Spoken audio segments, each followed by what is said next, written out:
Hello, hello, and welcome back to another episode. So, today we're going to talk all about leadership, a hot topic discussed in so many groups, so many conferences, and I teach it a little bit differently. I call it strategic leadership. If you attended my free masterclass on Monday, the 3 steps to practice freedom from overwhelm to home by 5, you know what I'm talking about. And if you missed the class, I'm going to leave a link below so you can register to get the replay. What I taught in this class is my 3-step framework for helping women dentists balance practice ownership with motherhood. That's what I do in my work as a coach. That's what I do in my No Stress DDS Mastermind is I work with women dentists who own a practice while being a mom. And I help them through coaching on leadership, systems, and mindset. And the way I do it is through a 3-step framework: strategic leadership, team excellence, and efficient systems. So today, we're going to talk more about strategic leadership.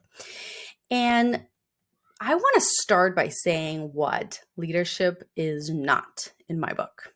Okay.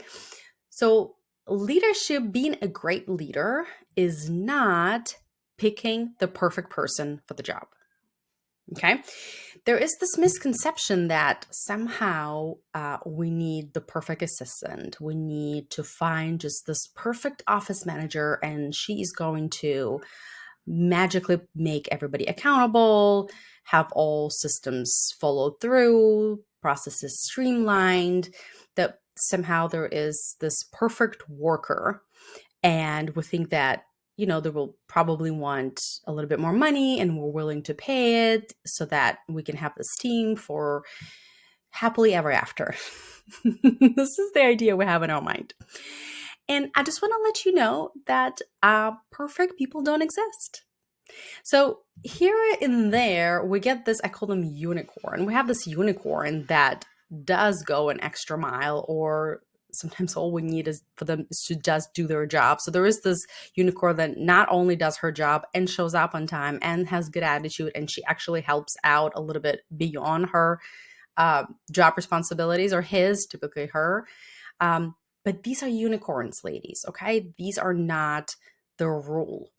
The rule is your average employee, your average worker.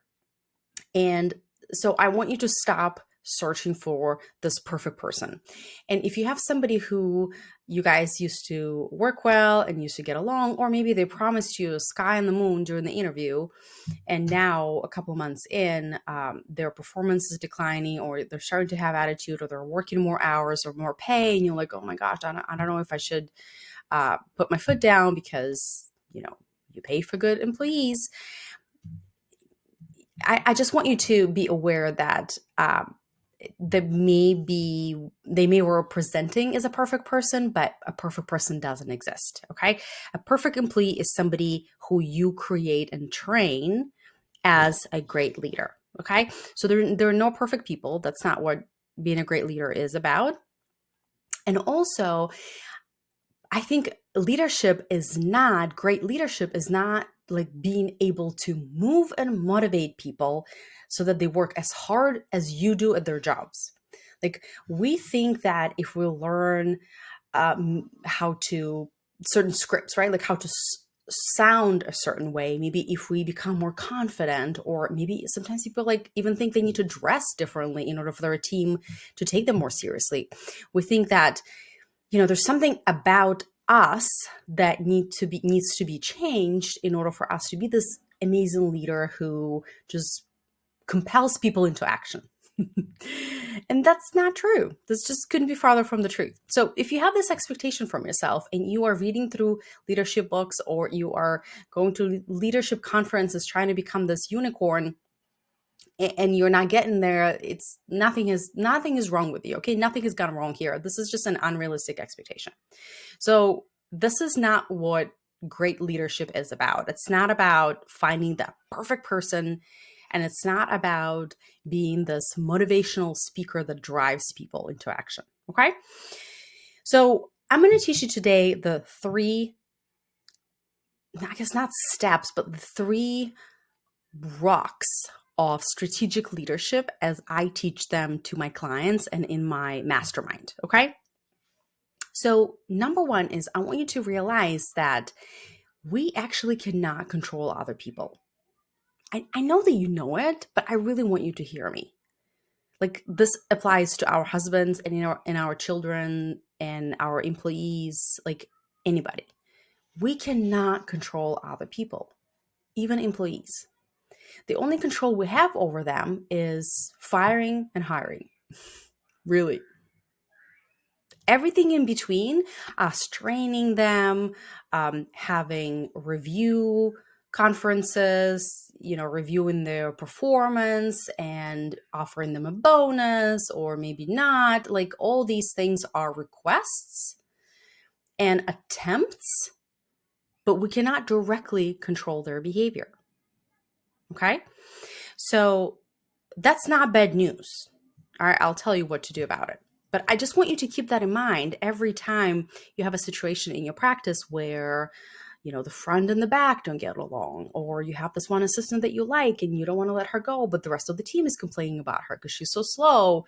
Any sticky situations like this where you're like, oh my gosh, I just don't know what to do about these people. What you're actually trying to do is you're trying to change their behavior.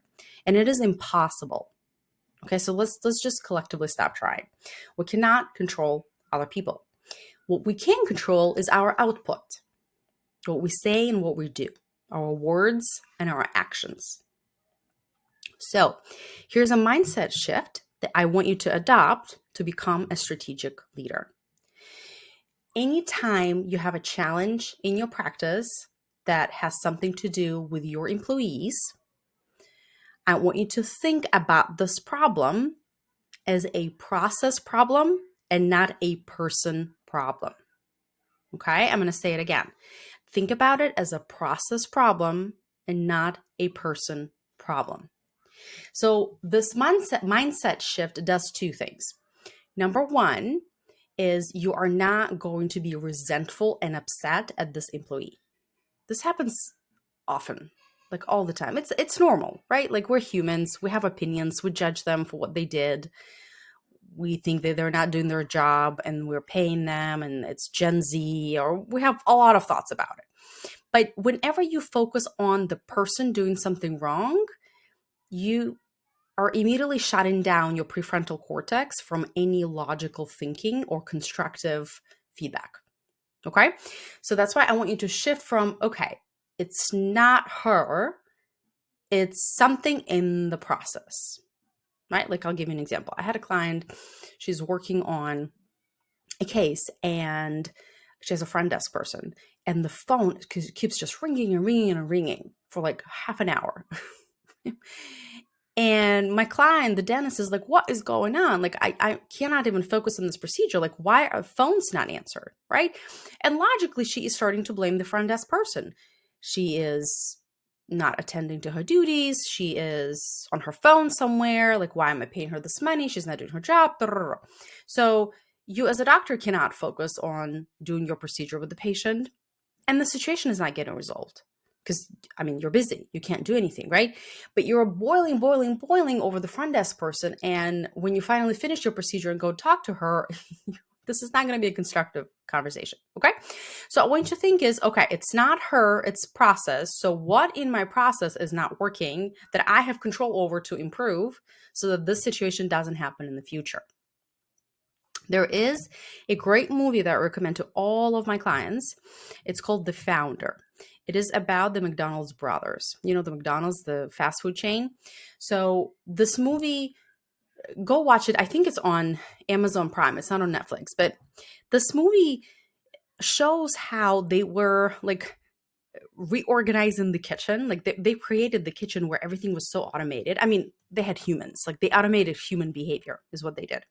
They rearrange kitchen appliances in such a way where, each worker did one job. Like, you put mustard, like 3 squeezes of mustard on the burger, or you flip the bun, one time or something. Like, they quantified every single task, AKA job descriptions. You know how practice consultants always tell us have job descriptions. So they specified every task for each person, and then they automated. They made their movements so efficient. So McDonald's brothers, they minimized errors in kitchen operations. So that's what I mean by process, not a person. They didn't go and say, Joe, why did you waste so much money, or sorry, waste so much time with this French fries? Or like, hey, you, Caleb, why did you put 4 squeezes of mustard instead of 3? Like, they didn't go and confront or blame employees. They focused on systems and the process. Okay.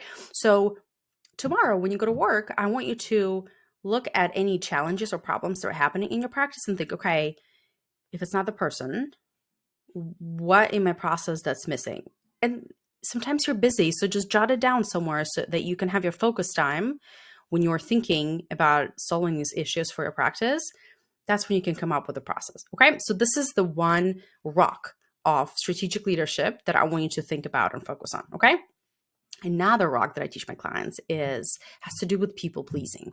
People pleasing is a big buzzword, especially in female leadership, mom, dentist, practice owners, communities.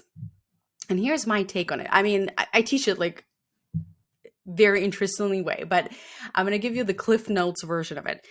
What I want you to do is I want you to think that whenever you are interacting with your employees, don't focus on being nice, focus on being kind.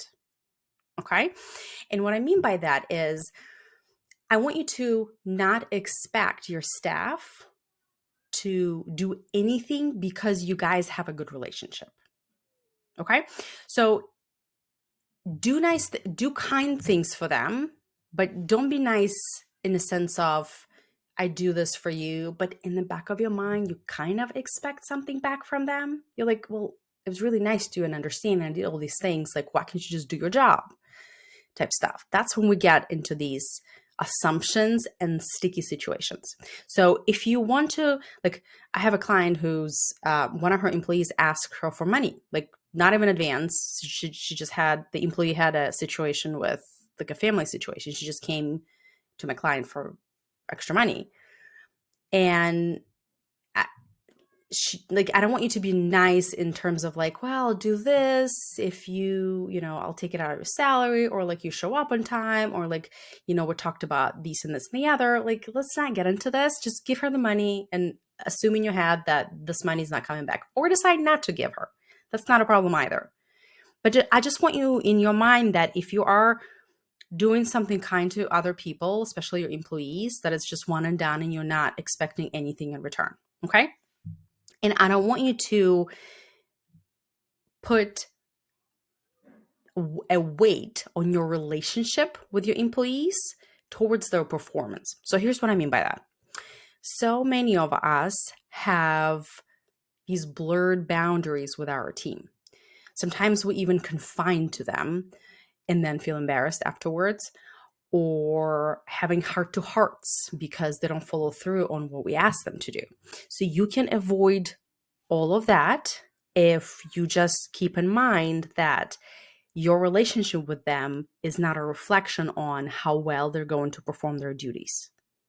So in other words, just because you guys are very friendly and you talk about your kids' milestones or complain to each other about your husbands, that does not mean that she's going to actually do her job and not call in sick last minute and not take off at the busiest time of the day.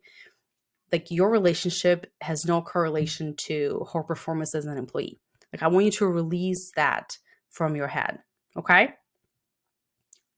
You can keep being kind to her. Just don't try to have this nice relationship where I'm nice for you and I kind of want you to be nice back for me. There are different ways to do that, okay, to hold people accountable, but not this way, okay? And the last rock I want to teach you about strategic leadership has to do with the way you are making decisions, okay? So you're running a business, and so I want you to start realizing that there are 3 components to running a business. There's like 3 hats that you're wearing. One obviously is a doctor hat, right? Like the clinical outcomes of your work. Another is just you being a human hat, right? That goes to work, that gets sick, has kids, has family, has life. And a third one is you as a CEO or a business person hat. These 3 hats are separate.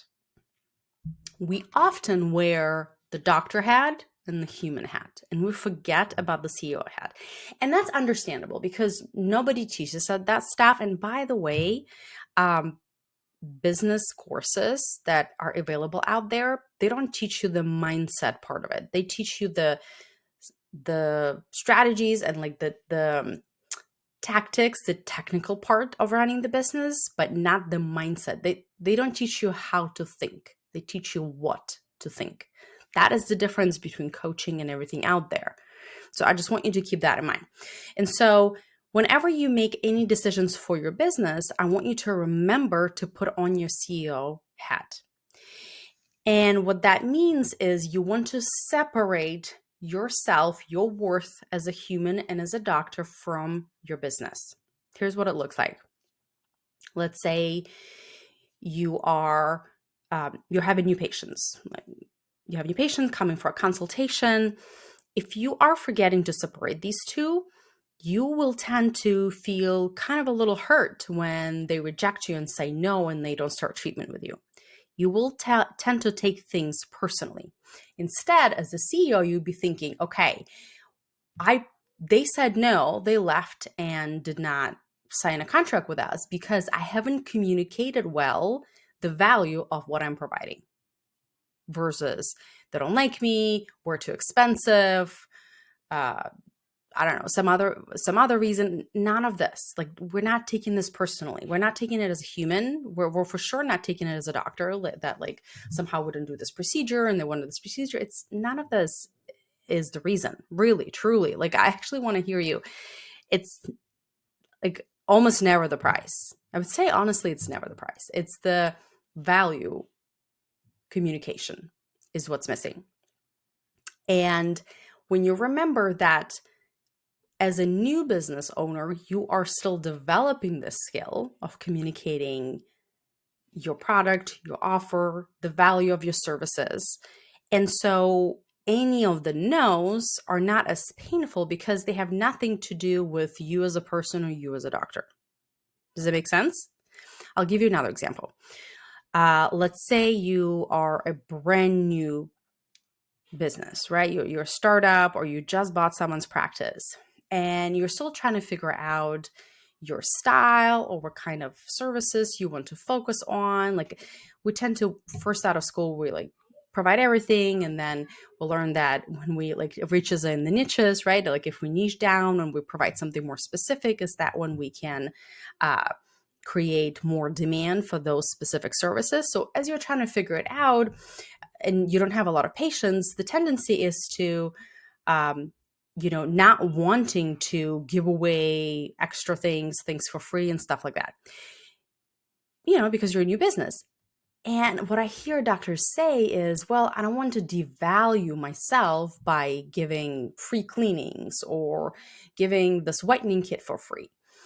And whenever I hear somebody say that, I know that they're mixing the two. The value of their business, it's a new business. The value is not very high. Like, if someone were to buy your new business, they like your new practice, they wouldn't pay you a lot of money. So the value is not high. So you're not devaluing anything. You are building the demand for your services versus your value as a human, which is completely absolute. There's nothing that could be done to make you more valuable or less valuable as a human. And the value of you as a practitioner depends on your experience and your expertise, right? And so, like, I really want you to keep in mind these 3 so that you don't get in these sticky situations where you are holding your practice's growth because you are thinking that you are your practice, or you need to please everyone and make everybody happy, and somehow patients saying yes or no, or your staff leaving or staying is the representation of how good you are. Okay, these are separate things. All right, my friends, I hope this was helpful. These are the 3 rocks that I teach when it comes to strategic leadership. So it's a process problem, not a person problem. That was number 1. Then number 2 is to be kind and not nice, that our personal relationships with our staff has no implications on how well they're performing their duties. Okay, just release it from your brain. And then number 3 is separate your business worth from your own worth. There's 2 separate entities. There's your business and there's you. Okay, and I want you to think and treat them this way. All right, my friends, if you want to dive in more and you want help implementing these things, you can sign up for a replay of my free training, the 3 steps to practice freedom from overwhelm to home by 5. I'm going to leave links below. The Mastermind No Stress DDS is open. It is my mastermind where I am teaching practice owners, women, how to balance practice ownership with motherhood through coaching on leadership, systems, and mindset.